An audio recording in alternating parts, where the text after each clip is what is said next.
그래서 이재명 민주당 대표에 대해서 검찰이 인연 구형을 했는데 여기에 대해서 민주당 전현희 의원이 한 발언이 있습니다. 직접 한번 보시겠습니다.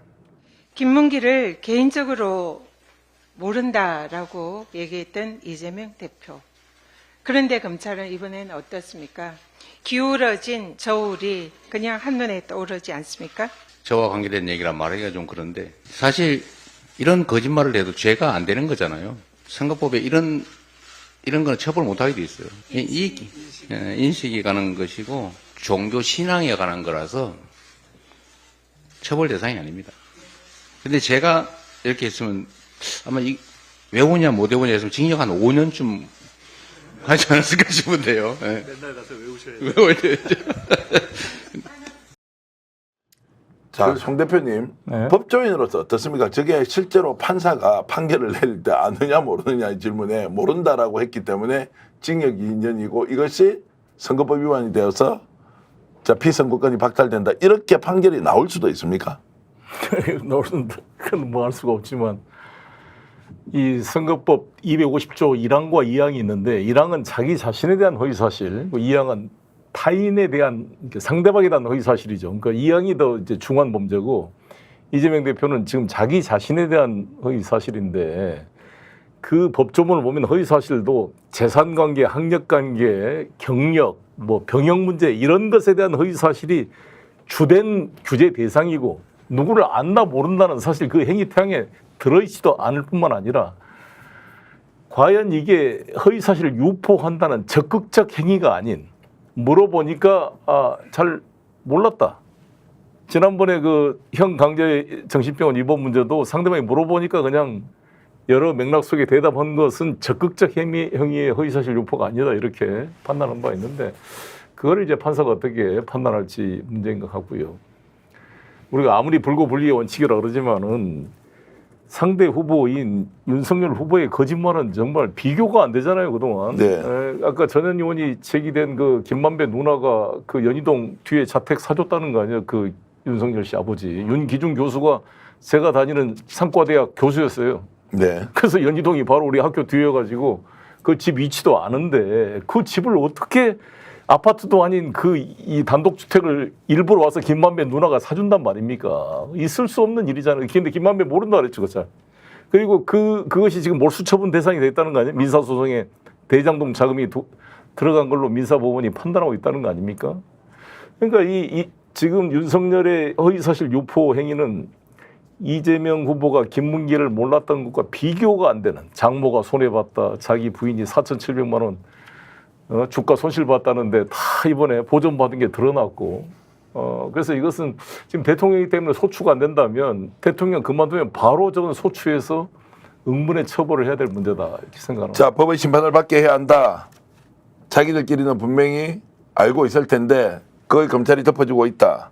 자, 그러면 궁금한 게 있습니다. 자, 민주당 이재명 대표에 대한 이제 선고가 10월 달에 이루어지지 않습니까?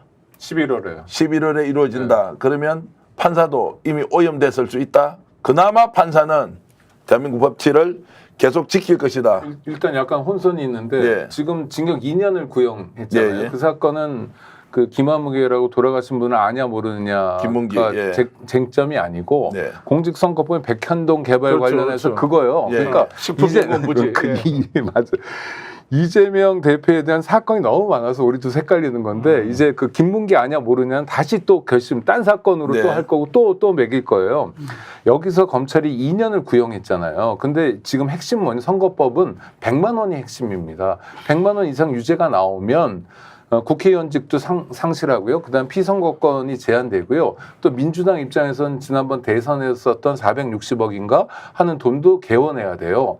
그런데 100만 원이면 됩니다. 그러니까 벌금 200만 원형을 구형할 수도 있고 500만 원도 있고 여러 가지 방법이 있어요. 징역 1년을 구형하는 것도 있고 1년 6개월도 있는데 이런 사건에서 징역 2년을 구형하는 건 정말 검찰이 나서서 정치행동을 하는 거예요. 선동을 하는 겁니다. 이재명이라는 사람이 얼마나 나쁜 사람인지 알아? 징역 2년을 선고받을 것 같은 사람이야. 이재명 선거법 징역 2년이라는 프레임을 말하고 싶은 게 전부인 거예요. 그래서 아니 무슨 검찰이 선동갑니까? 검찰이 무슨 대국민 선전 활동을 합니까?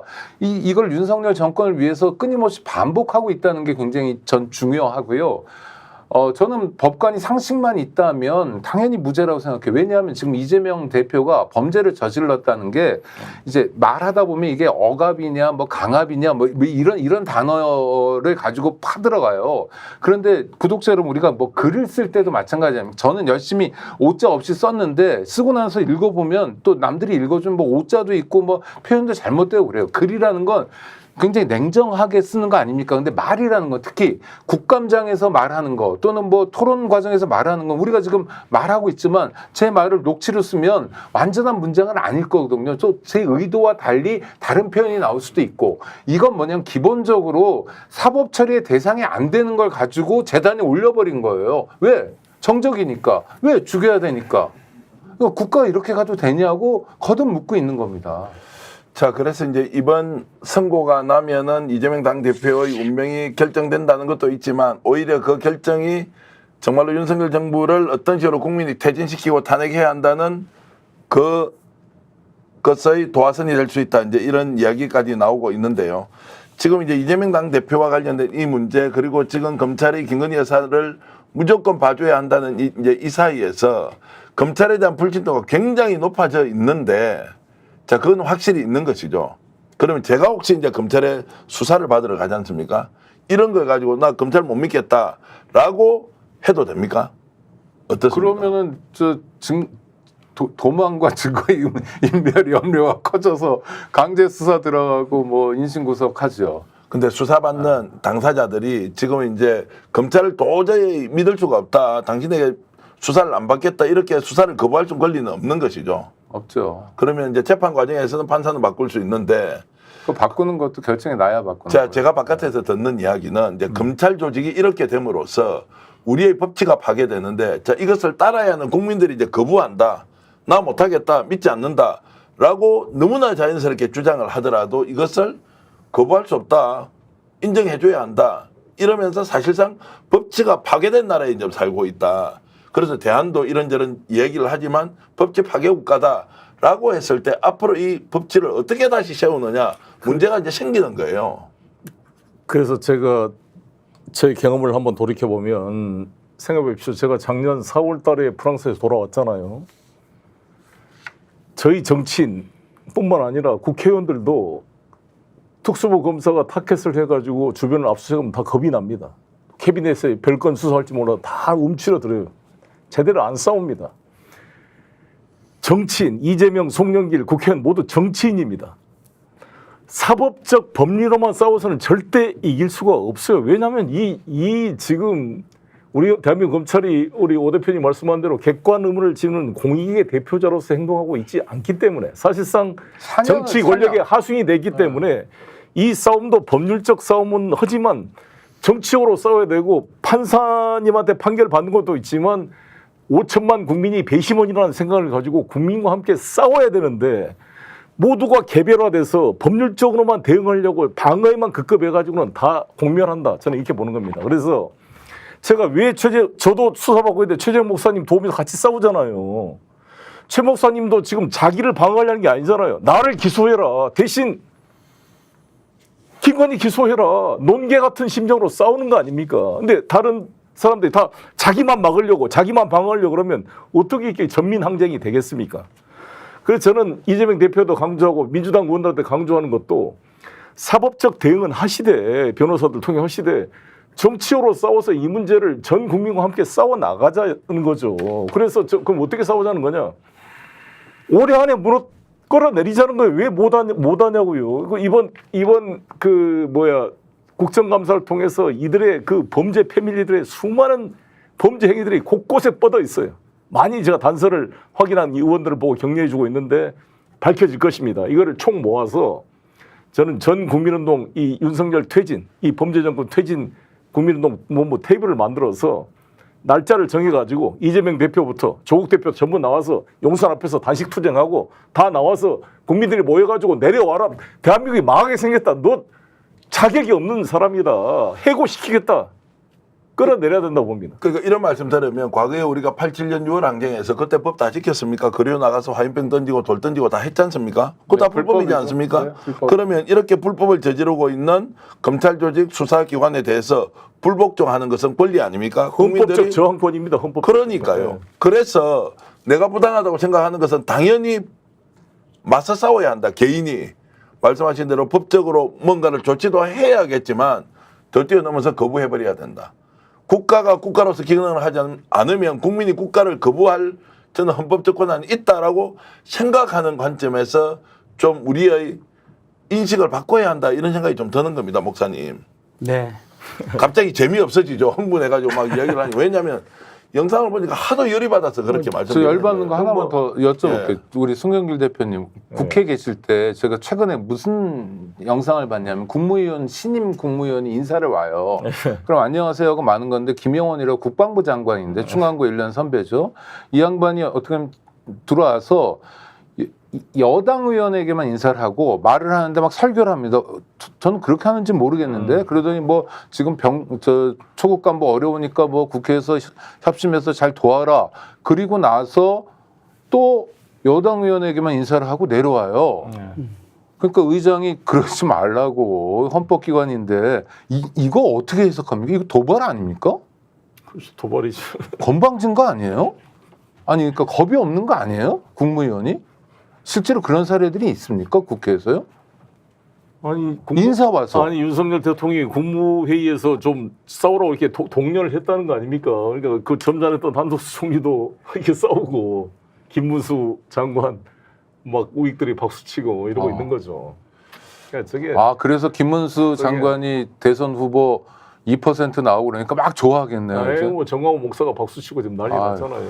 자, 그래서 이제 이런 불복종 그리고 거부에 대한 국민적인 선택은 권리라고 확실히 볼 수 있습니까?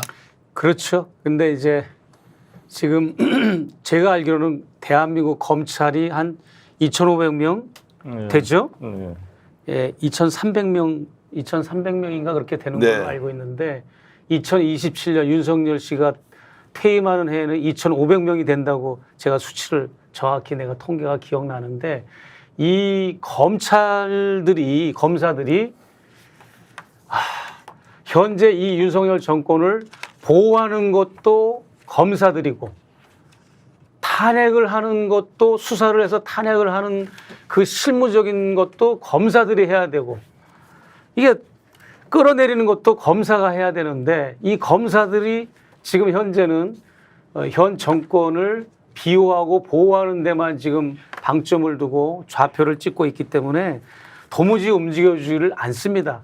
정말로 우리 일반 국민들이 원하는 윤석열을 끌어내리자, 몰아내자, 쫓아내자 이런 탄핵 퇴진 운동에 현실적인 결과물이 있으려면 검찰이 움직여주지 않으면 절대 안 됩니다. 검사가 움직여줘야 수사가 되고 수사가 돼야 이게 또 이제 범죄 혐의가 밝혀지고 이런 과정과 절차가 있는데 검사들이 요지부동이기 때문에 저는 지금 아까 말씀한 대로 검찰 개혁이라고 하는 이 거대한 명제만 가지고는 지금 현재 윤석열 정권 하에서는 대안이 안 되고 더 획기적이고 더 혁명적인 거에 가까운 정말 특단의 국민적 합의체가 있어서 이런 뭔가 이렇게 비상시국처럼 작동이 돼야 이게 가능하지 않을까 이런 생각을 그래서 스픽스는 말하는 언론입니다. 대세는 유튜브,